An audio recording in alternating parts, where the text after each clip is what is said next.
সরকারের যে নরেন্দ্র মোদী ক্ষমতা আছেন, সেই নরেন্দ্র মোদী কি বাংলাদেশের বন্ধুত্ব রক্ষা করেছেন?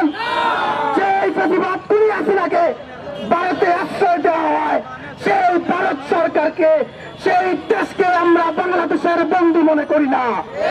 তার ফলশ্রুতিতে আমরা দেখতে পাই তার প্রেসক্রিপশনে তাদের মদতপুষ্ট প্রতিবাদ হাসিনা যখন বাংলাদেশের ক্ষমতা থেকে পতন ঘটেছে, তখনই ভারত সরকার পাগল হয়ে গিয়েছে। তার ফলস্বরূপ ভারতে আমাদের দূতাবাসে হামলা করেছে। এর মাধ্যমে প্রমাণিত হয় বাংলাদেশ গত 17 বছর ভারতের নীল নকশা বাস্তবায়ন করে গেছে এই প্রতিবাদ হাসিনা। যার কারণে বর্তমানে যে জনগণের সরকার, গণঅভ্যুত্থানের সরকার রয়েছে, সেই সরকারকে অস্থিতিশীল করার জন্য ভারতে আমাদের দূতাবাসে হামলা হয়।